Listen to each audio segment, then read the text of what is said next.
What do you do to prepare if you find out you have to go to prison? My name's Jesse, and I spent 19 years in the Virginia prison system, and this is the most common question I get. Sometimes it's just morbid curiosity or some weird for educational purposes. Other time it's somebody who says, hey, I got to go in for a few years. What do I need to know? Or my brother just went in and I want to make sure he's okay. So there are a lot of things I wish somebody had told me early on. So hopefully I can pass some of those things on based on my experience and maybe even help somebody along the way. And the first thing is I wish somebody had told me, take all those Hollywood myths and throw them out the window. Like people that write and ask, hey, should I start lifting weights now? Or do I need to shave my head? Or do I need to find the biggest guy in the yard and try to take him down? And throw all that out the window. Because the number one thing you need to figure out is who are you and how do you want to do your time? Because I went in completely unsure who I was, completely lost, just kind of an emotional wreck, and I allowed people to shape me and drive me in bad directions. I was around the wrong people to begin with, and I was around the wrong people sometimes in prison, and that drug me down. What I realized is I have to decide who I want to be and how I want to live that path. And that took a number of years, and it took a lot of mistakes and the kind of 2 steps forward and 1 step back. And the basic choice is, do I want to program and get a job and do the right thing? Or do I want to live that life and scramble and, try to hustle? And there's no right or wrong of it. I'm not judging people because I got buddies who are still in there living that life, but I got to love them at a distance, right? Like I can't be in that. And if they get out and they're still living that way, I can't be around them because I've changed my life. I need to have people around me that are going to lift me up rather than try to drag me down. But at the same time, it's not always that easy because you got to pay for your deodorant and your toothpaste and your basic stuff and your coffee. And if you don't have money going in, you might have to scramble. You might be in that scarcity place where you're having to kind of make ends meet through whatever means you can. And that's not an ideal situation. So one of the best things you can do to prepare, if you have the option, is put money aside. A little bit every day or every week or every month before you go in so that you have something to live off of. So you have a base foundation to buy your care package. Like you get in Virginia, you can buy a TV. So you're going to spend $500 buying a TV, buying a player, buying some shoes, buying some basic food, buying your hygiene for a couple months. Like that's $500 right there. Now, if you could have a steady income of $100 or $200 a month, well, you'd be a lot more comfortable. You wouldn't have to worry about scrambling and you'd be able to make that time into whatever you want it to be. And not everybody has that option. Besides the money on the inside, you have to think about money on the outside. Because if you get locked up and you don't make bail, you're going to lose your apartment because you're not paying for it. You're going to lose everything in it. You're going to lose your car because you're not paying your car payment or you got it parked in the wrong spot. It's just going to be one thing after another. So you have to manage your money on the inside, but you also have to have somebody manage your money on the outside. You're going to make sure you trust this person, whoever you choose, because I've heard of so many horror stories about people's parents or kids or brothers or friends stealing all their money or messing up everything they have going on.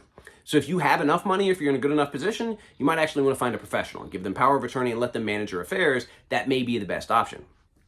So once you got your money situation the best as possible for when you go in, either just an initial start or a monthly income, once you got your affairs on the outside, then you need to start thinking about where you're going to do your time and what it's going to look like. You need to do some research into your local system. Like a California mainline prison is going to be a whole lot different than a California special needs prison, and that's going to be a whole lot different than a Virginia prison. So do some research in your area. You can either talk to people that have been around, you can kind of go into the social thing, but the problem is a lot of stuff is really sensationalized on social media.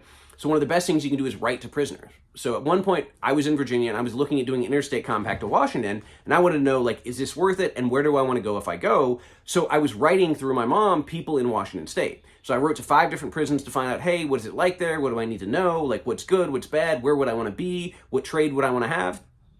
And that let me know, hey, I would want to go to this state. These are the prisons I would want to go to. These would be my good options. And that would be something to look forward to. Also, like you can look on the DOC website, at least in Virginia, and it'll list what trades are at each prison. And you can look at a map and figure out what's close to home if people are going to visit you. So you come up with a plan, you got your money, and you figure out, all right, this is where I want to go and this is why.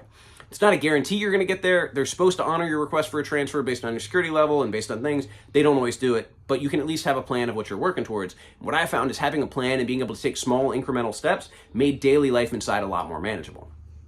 So then you go, okay, I'm going to go in, and you got to learn some of the basic things. And you got to make those decisions. Like if you're in California, do you want to go to a mainline yard with all the political stuff, but also all the freedom, all the opportunities? Or do you want to go to a special needs yard where you don't have to necessarily worry about your life on a regular basis or worry about as many riots, but you're not going to have the freedom and opportunity? And again, that's a personal preference. People let their ego get into it, and they get into situations they can't actually handle. And I would always encourage people to be really brutally and radically honest with yourself about what you can handle and what you want to handle. So once you have that idea, you got your money foundation, you figured out where you want to go, you figured out what you want to do, then you just got to learn the basic things, the basic respect things. Okay, don't have bad charges, because if you got bad charges, you need to go on a special needs yard, you need to go into PC, you need to go somewhere else. And like you have guys on yards in Virginia that are okay. Like, so some places it's possible, but some places it's really not, and you need to check into that. Two, if you don't have bad charges, you're probably gonna be okay if you do two things. The first is mind your business. Like, don't look in people's cell. Don't try to be in conversations. Don't try to be in other people's business. Mind your business and stay out of the way. It's a number one thing. And then two, be about your word. If you say you're gonna do something, do it. If you make a promise, honor that promise. That is so important to do, because if you don't, people aren't gonna trust you, people aren't gonna deal with you, and it's gonna give you a bad name. So once you have those three things, you've got a basic foundation. Now, if you have a skill or a hustle, keep that in mind. Like, if you're really good at sewing, like for whatever reason, know you can go in and you can make a hustle sewing. If you know how to do law, if you've been a paralegal, if you've done whatever, go work in the law library. Let that be your hustle. Figure out a way to have a place where you're meaningful. Because it doesn't matter if you're the biggest, baddest guy in the world. If you're in everybody's way, somebody's going to get you out of the way. If you're the smallest, meekest guy in the world, but everybody likes you because you do their birthday cards, or you do their sewing, you do their legal work, people are going to protect you because nobody is going to get in the way of somebody who's helping other people out. So make sure you have a role and just figure out what that is. Be creative. Be a baker. Like, I baked apple pies. Like, Billy started that idea, and I bought a franchise from him, if you want to call it that. So figure out a way that you can be connected to other people, but at the same time not in their business. Provide a service that's appreciated, and you're going to be respected. If you got a trade, put yourself in line to get a job. When you get in there, try to figure out what you're doing. But again, stay out of the way, mind your business, and allow this time to be what you want it to be. I used my time like it was a monastery. I meditated, I read, I learned, I studied, I tried to grow. I tried to be as prepared as possible for my release, and I've done a pretty good job. Like, I got out 10 years before I thought I was going to do, but I had enough things in place that I've been able to manage. So as long as you go in with that mindset and that kind of forward thinking and that direct line, and don't let the place shape you and don't let the people shape you, you'll probably come out on the other side a whole lot better. It helps a whole lot to have resources. It helps a whole lot to have support. But if you don't have those things and you still have your mind in the right place and you can find the right people to be around, you'll find a way to make it okay.